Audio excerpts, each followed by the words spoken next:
forgive me for this trap shit. Sergeant Smack make it backflip. Telly Hank did with the action. With the vital speaking Spanish. Frank Matthews, how I vanish. Poof.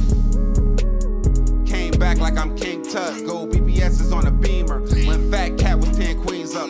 Ball off the profit, not the re-up. Fly like Puerto Rican Jesus. Uptown like I'm Baby May. Just caught a touchdown from the Bay. All this come about from what was going on inside the home. Now this kid is 13 years old, but he's making weapons. We're talking about semi-machine guns. Well, ghost guns are untraceable firearms made from parts bought online. The Atlanta criminal defense lawyer that we spoke to for this story, he says you don't have to be of a certain age to buy the parts online.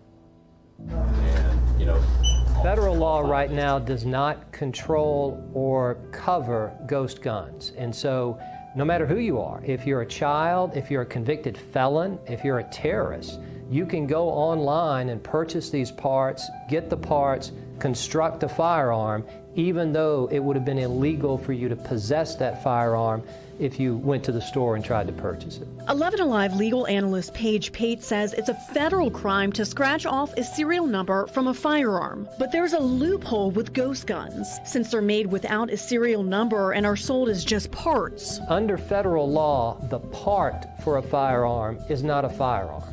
And federal law only regulates firearms. Now there's an exception if it's an automatic weapon. A part of a machine gun is still a machine gun. But for a regular firearm, a semi-automatic firearm, a part is not the firearm. Tonight out of Douglas County, that's where investigators have gotten a major break in the shooting death of a 14-year-old girl. Her family frantically drove her to a gas station to get help after she was shot over the weekend, but sadly, she died.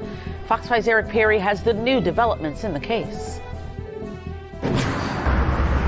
This area really still impacted from the death of that 14-year-old. We're learning new information about the two teenagers arrested in this. We do know that Yusef MacArthur and William Brandy Scott are both charged with felony murder. MacArthur is also charged with robbery. They did have their first appearance this morning before Judge William McClain in the Douglas County Superior Court. At this time, no bond has been granted. As for that 14-year-old, the family has identified her as 14-year-old Kyra Scott. According to the GoFundMe, the family says that it was an attempted robbery or break-in or some sort at the house that is probably about a mile from here. Now, the sheriff's office has yet to confirm anything in this case regarding her death. We are hoping for some sort of press conference or press release later on in the week. But again, those two teenagers connected, one 13-year-old and one 19-year-old. And according to a local paper, the Douglas County Sentinel, one of the suspects is related to the victim. Of course, we'll have more on the story when you join us starting at 6 o'clock. In Douglas County, I'm Eric Perry for Fox 5 News. Douglas County Sheriff's Office is continuing to look for a third suspect in the shooting death of 14-year-old Kyra Scott. And investigators arrested her 13-year-old brother and a 19-year-old. Both are charged with her murder.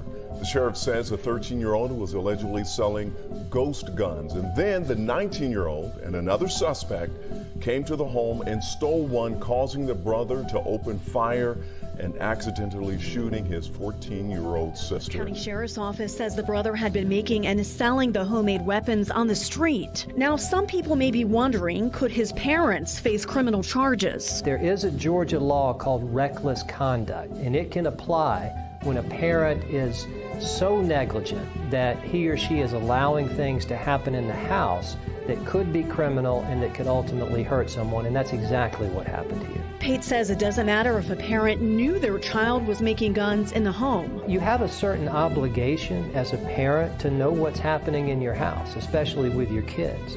Because if the parent basically says, look, you know, whatever happens in that room, I don't know about, that's not good enough under Georgia law. President Joe Biden proposed measures to curb gun violence in the spring. One of them would direct the ATF to classify gun kits as firearms. Public comment for that measure ended in August, but the agency still hasn't acted. Coming up at 6, Pate's message to parents. Yo, we back. It's your boy Popalot. Mobb ties. We on our way to Georgia with it. Douglasville to be exact. Y'all meet us in Douglasville. This shit a tragedy. Now, before I get started, I really want to stress that this is education and not glorification. And I really feel the need to explain that to some people. Now, what I mean by that is a lot of times we'll get, this is not something that should be covered on Mobb Ties, or why is this dude on Mobb Ties? First thing I want to say is, it is generally not a good thing to be a subject on Mobb Ties, because 9 out of 10 times you probably had a very, very hard life. You are in prison, or you are no longer with us. Now, when I first concepted Mobb Ties, I really felt like the world needed a platform to talk about some of these figures in the streets that I felt like everybody needed to know about. But during the course of that, I felt compelled to kind of keep y'all up to date with what's going on in these neighborhoods that we living in.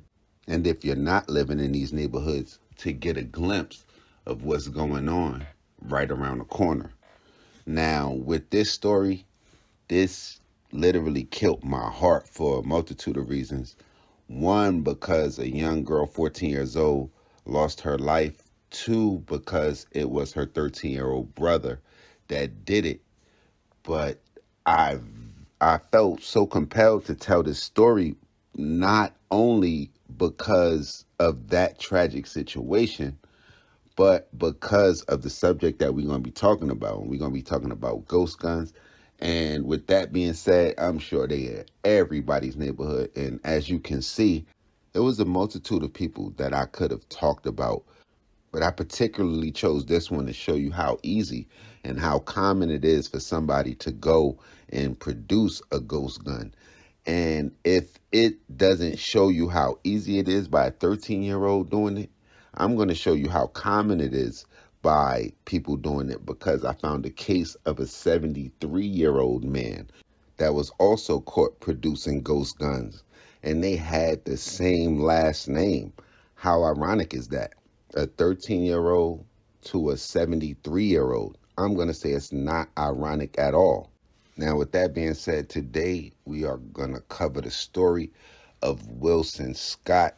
Now, according to authorities, Wilson Scott was ordering, assembling, and selling ghost guns at his home when on November the 27th of 2021 at around 2:35 p.m., Douglas County Sheriff's Office would receive an emergency call about a female who was shot on Vicky Lane. Now, during the initial call, individuals at the residence decided to transport the female victim to the hospital themselves. While en route to the hospital, they would stop at a Marathon gas station that was located on Stewart Mill Road, where EMTs and sheriff deputies would meet them.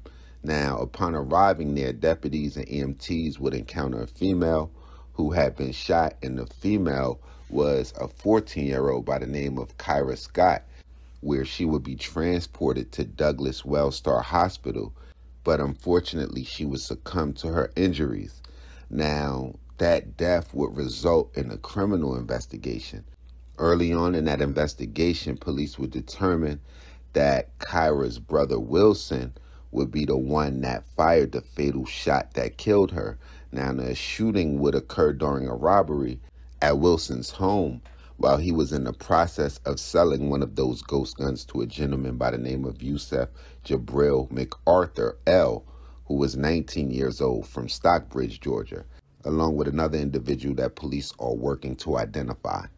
Now, police would say that MacArthur L., or the unidentified individual, would take the firearm and run off. During the course of this is where Wilson would fire a shot at them, looks like through the window, hitting his sister.